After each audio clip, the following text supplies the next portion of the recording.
pengawasan kami di wilayah pesisir. Di samping itu juga ada ya potensi eksodus, khususnya dalam pengawasan pemutahiran data, misalkan salah satunya data terkait dengan terhadap keterlibatan pengawasan ataupun menjadi pengawas partisipatif.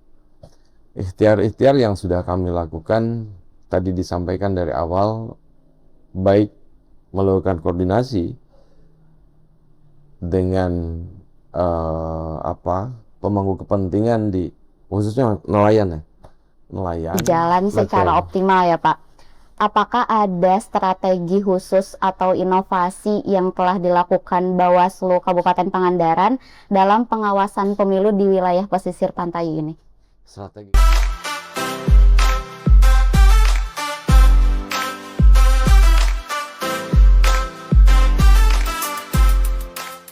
Assalamualaikum warahmatullahi wabarakatuh. Halo teman pemilih, selamat datang kembali di Arus, ajang ruang diskusi demokrasi, sebuah ruang dialog untuk kita membahas isu-isu tentang kepemiluan dan demokrasi. Pada episode kali ini kita akan membahas sebuah tema yang sangat menarik berkaitan dengan lokasi geografis Kabupaten Pangandaran, yaitu tantangan pengawasan pemilu di lingkungan pesisir pantai. Wilayah pesisir ini memiliki karakter yang unik, mulai dari kondisi geografisnya, kemudian mobilitas masyarakat nelayan, hingga akses informasi yang tidak selalu merata. Semua ini tentu berdampak pada bagaimana pemilu diawasi agar tetap terlaksana dengan jujur dan adil. Dan untuk membahasnya, sudah hadir bersama kita Bapak Iwan Yudiawan sebagai Ketua Bawaslu Kabupaten Pangandaran. Halo Bapak, apa kabar? Hai, baik, alhamdulillah. Alhamdulillah. Sebelumnya kami mengucapkan terima kasih Bapak sudah berkenan meluangkan waktunya untuk hadir di sini berbagi informasi dan ilmu dengan kita semua dan teman pemilih. Sebelum masuk ke pembahasan inti Pak, mungkin boleh disampaikan secara singkat dulu, sejauh ini bagaimana gambaran umum pengawasan pemilu di wilayah pesisir dibandingkan dengan wilayah non-pesisir lainnya? Oke, terima kasih. Assalamualaikum warahmatullahi wabarakatuh. Pertama-tama saya sampaikan terima kasih atas undangan podcastnya pada kesempatan ini, karena ini penting juga ya, menjadi sebuah wacana atau edukasi kepemiluan terhadap masyarakat Pangandaran, khususnya kaitan dengan apa yang tadi ditanyakan oleh Teh Amel, apa tadi? Bagaimana gambaran umum terkait dengan pengawasan pemilu yang sudah dilakukan ataupun yang sedang berjalan hari ini menuju pemilu 2029 ini. Tentunya banyak hal yang sudah kami lakukan. Gambaran umum secara global di kawasan pesisir itu memang sangat dinamis ya. Dinamis. Kenapa? Karena di wilayah pesisir Pangandaran ini, karena ada sisi wisatanya dan wisatanya cukup ramai juga. Maka dari itu, dan wisatanya tidak hanya wisata Nusantara, tapi juga wisata mancanegara. Ya, betul. Ini menjadi salah satu fokus pengawasan kami. Fokus pengawasan kami khususnya kaitan dengan data pemilih. Data pemilih, di samping itu juga dalam proses tahapan pemilu ataupun pemilihan. Karena yang kami temukan di karakteristik wilayah pesisir itu ya relatif lebih mudah dimobilisasi. Artinya potensi politisasi ataupun mobilisasi oleh salah satu calon itu sangat besar untuk karakter wilayah di pesisir itu sendiri. Maka itu menjadi fokus pengawasan kami, dan juga bagaimana kami bisa melakukan bentuk-bentuk pencegahan, baik itu melalui koordinasi dengan rukun nelayan ataupun dengan stakeholder yang ada di pesisir itu sendiri. Begitu juga kami melakukan MOU dan juga edukasi kepemiluan terhadap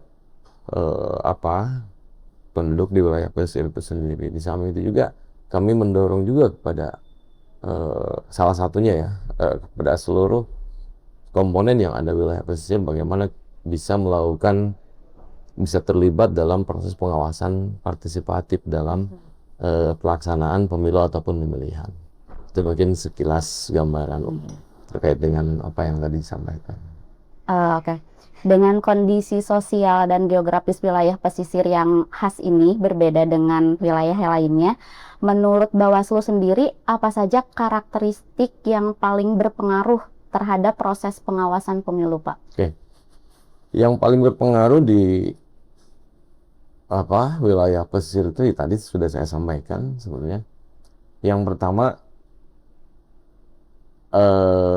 potensi untuk dipolitisasi atau dimobilisasi itu pun sangat besar.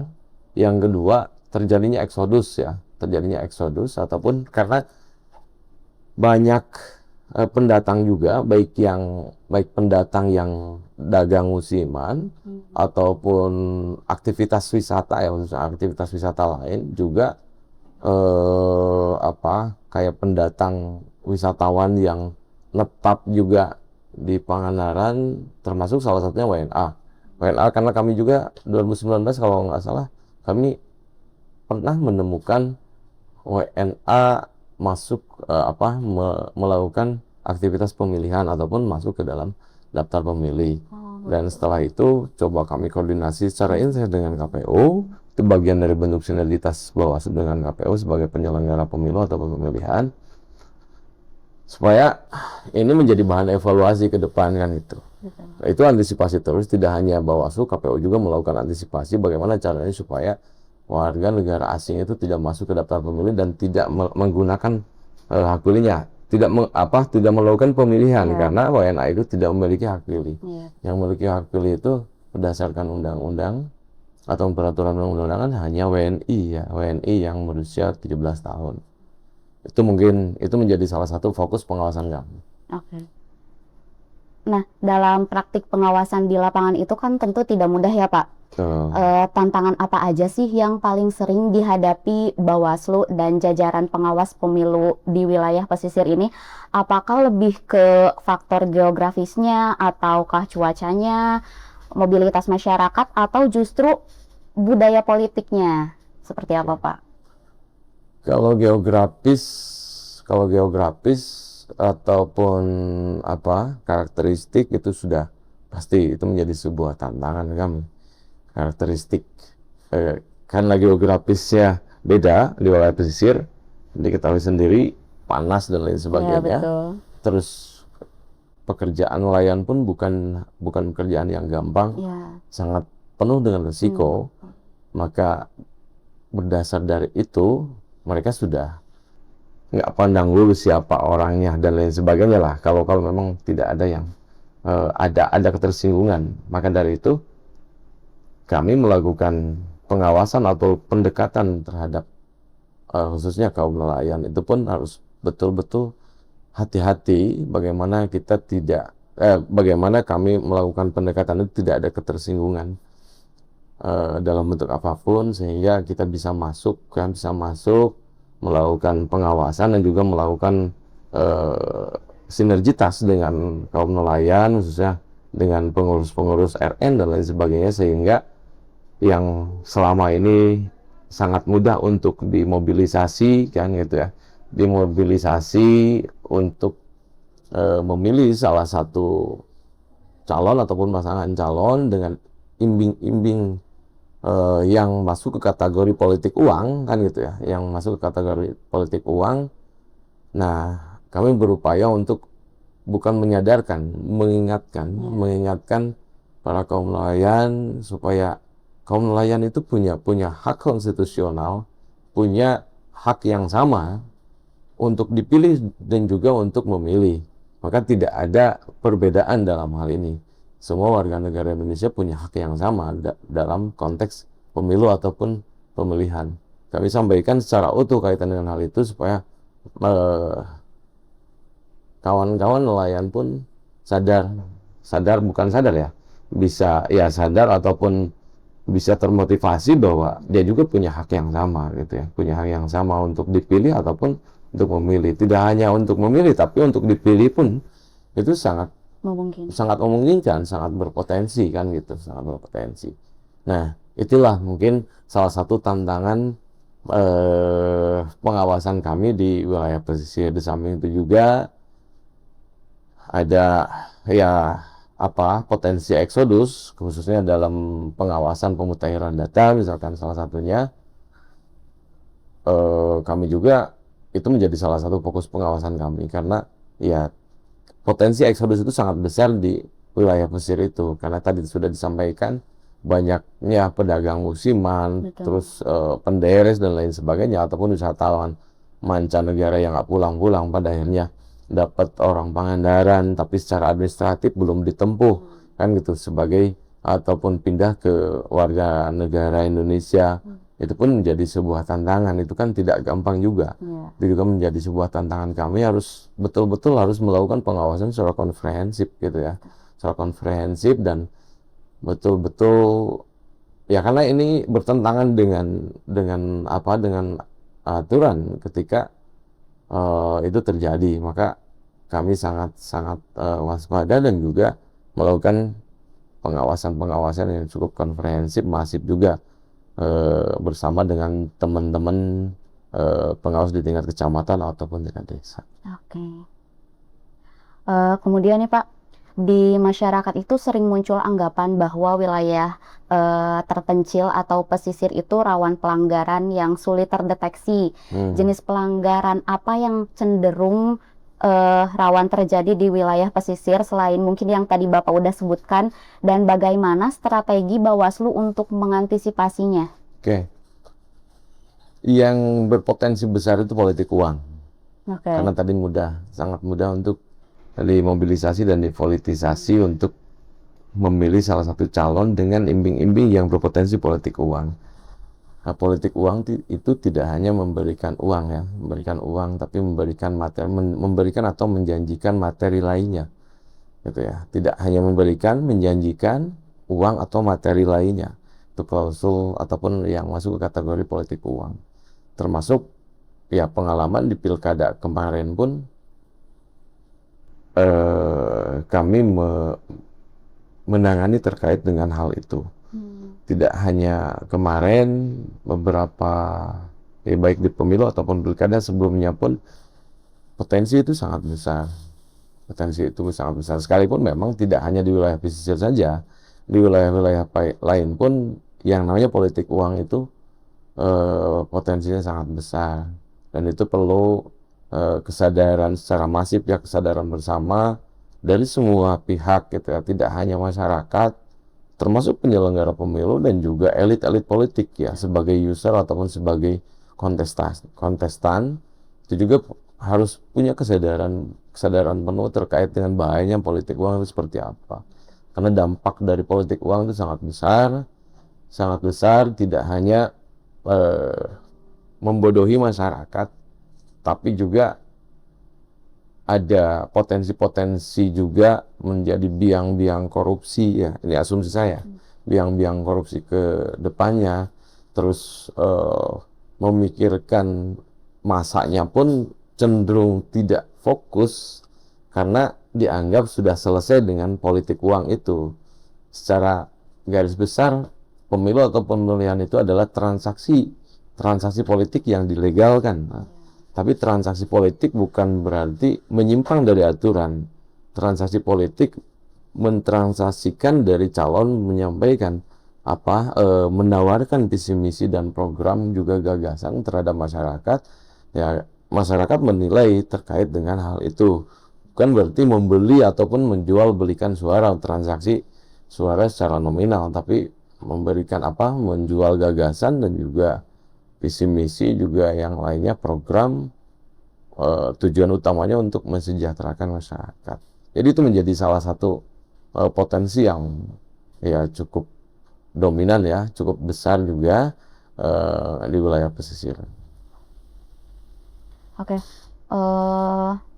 Pengawasan ini kan tentunya kita tidak bisa hanya mengandalkan Bawaslu, tetapi juga masyarakat harus ikut berperan ya Pak. Nah, sejauh mana sih peran masyarakat pesisir dalam pengawasan ini? Sampai saat ini sudah sejauh mana? Apakah masyarakat ini sudah banyak yang sadar akan pentingnya mereka juga ikut mengawasi? Kemudian apa sih tantangan dan peluang dari masyarakat itu sendiri terhadap proses pengawasan? Oke. Kaitan dengan penyadaran ya, penyadaran masyarakat terkait dengan terhadap keterlibatan pengawasan ataupun menjadi pengawas partisipatif. Ikhtiar-ikhtiar yang sudah kami lakukan tadi disampaikan dari awal, baik melakukan koordinasi dengan pemangku kepentingan di khususnya nelayan ya, nelayan baik itu pengurus RN ataupun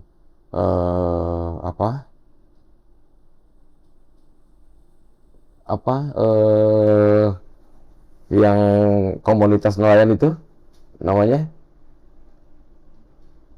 HNSI, Himpunan Nelayan Seluruh Indonesia.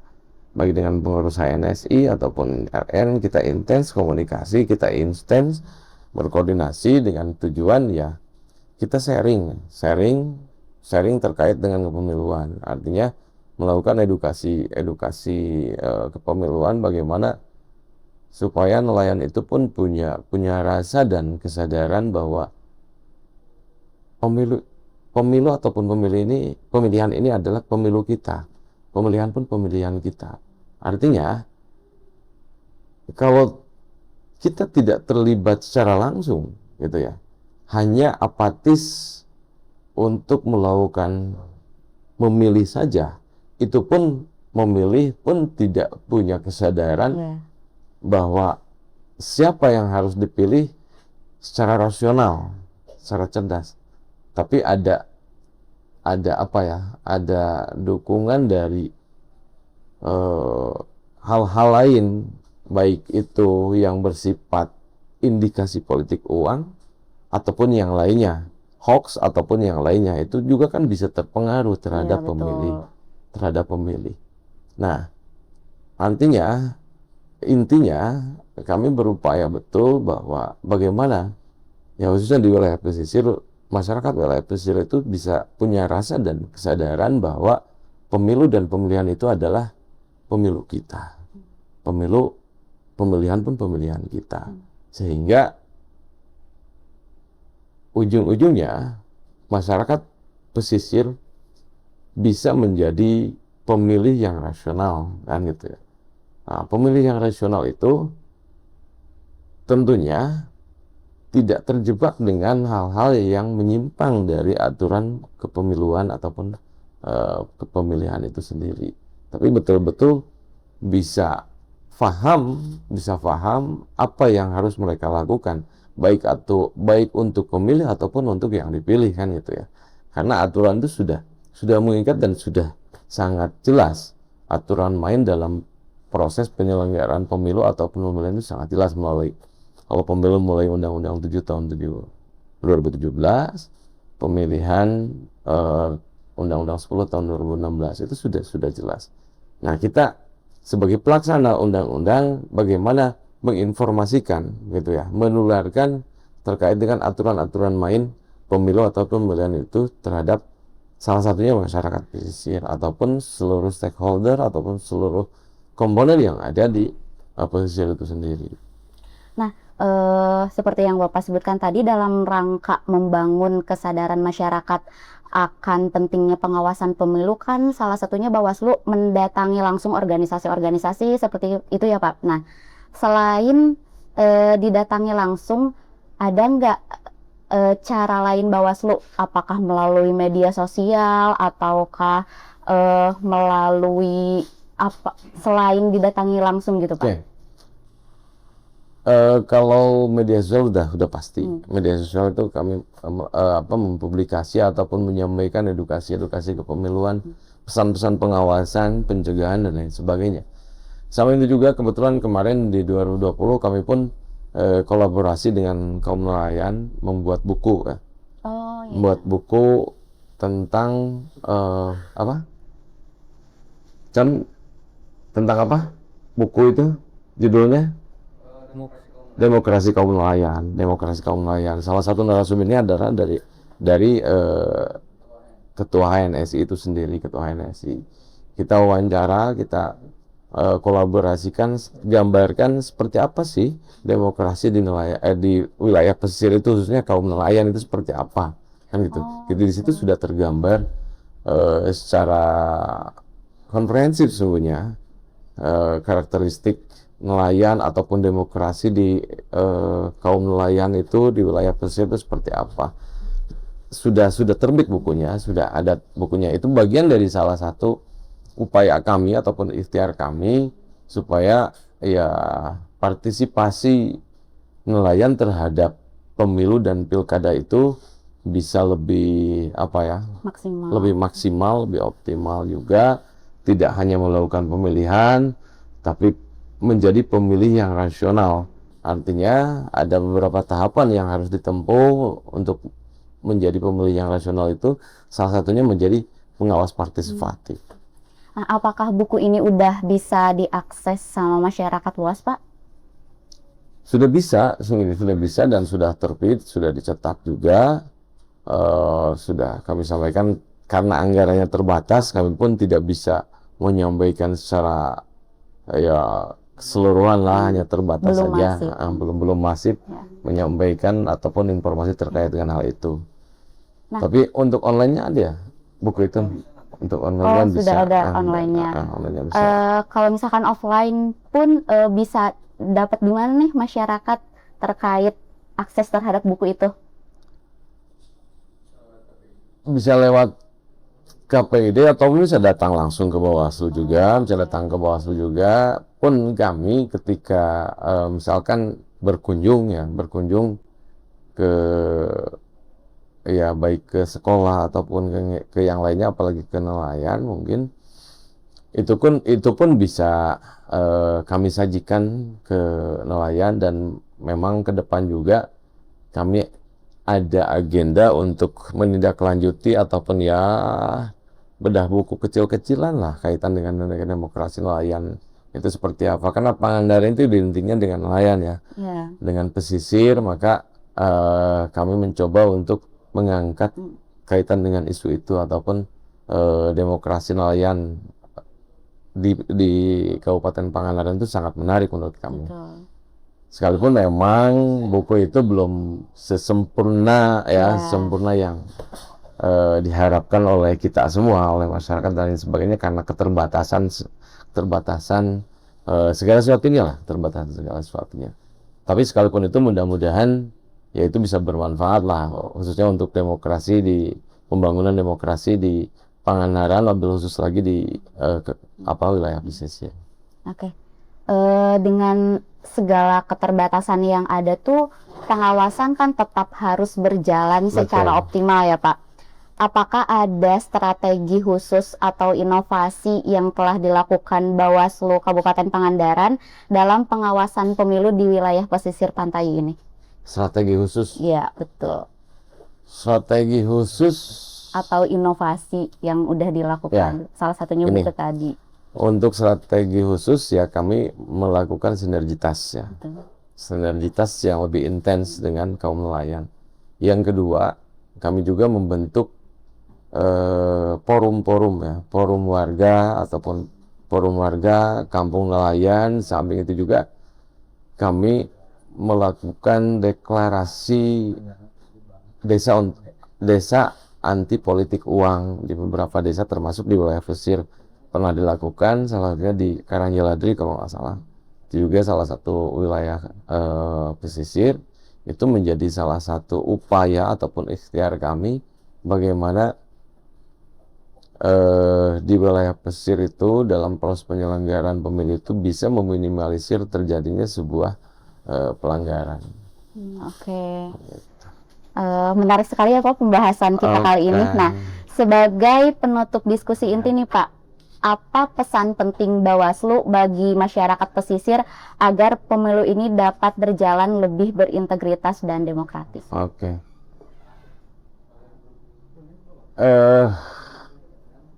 Pesan-pesannya, sebenarnya saya pernah melaksanakan sosialisasi pengawasan partisipatif dengan kaum nelayan, dan itu sangat tersentuh ya, sangat tersentuh. Sangat tersentuhnya apa? Ya karena saya tahu betul kondisi dan situasi nelayan itu seperti apa, kan itu ya. Sementara ajang satu-satunya untuk membuka pintu kesejahteraan adalah pemilu dan pemilihan. Ya betul. Gitu ya. Sementara elit sangat gampang sangat gampang masuk untuk melakukan politisasi atau mobilisasi terhadap nelayan itu sendiri tanpa disadari oleh nelayan itu sendiri. Nelayan percaya dengan janji-janji kesejahteraan untuk nelayan, ya. Pada waktu itu, yang mudah-mudahan hari ini nelayan sudah cukup sejahtera, cukup lebih baik lagi, gitu ya. Kami sampaikan tetap semangat dan besar hati, dan kami sangat berharap, karena itu tadi nelayan punya hak konstitusional, punya hak yang sama, baik untuk memilih atau untuk dipilih. Sekalipun memang selama ini sudah ada perwakilan dari nelayan, kan itu sudah ada perwakilan dari nelayan, dan mudah-mudahan ke depan lebih banyak lagi nelayan untuk menyodorkan diri kepada masyarakat untuk menjadi pemimpin ataupun untuk dipilih, tidak hanya untuk memilih saja. Nah, di samping itu juga sudah beberapa kali terjadinya indikasi dugaan pelanggaran baik politik uang ataupun yang lainnya di wilayah pesisir itu. Saya harap itu menjadi sebuah pembelajaran yang cukup signifikan untuk kita semua ya, tidak hanya untuk wilayah nelayan saja, wilayah pesisir saja.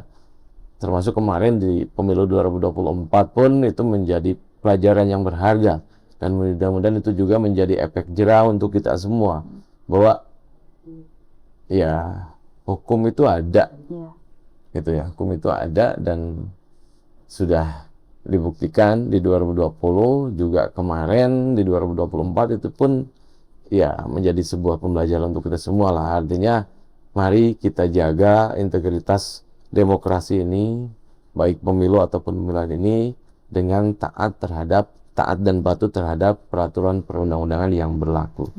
Itu saja. Oke, teman pemilih, kita sudah mendengarkan bersama bahwa pengawasan pemilu di wilayah pesisir itu bukan suatu hal yang mudah.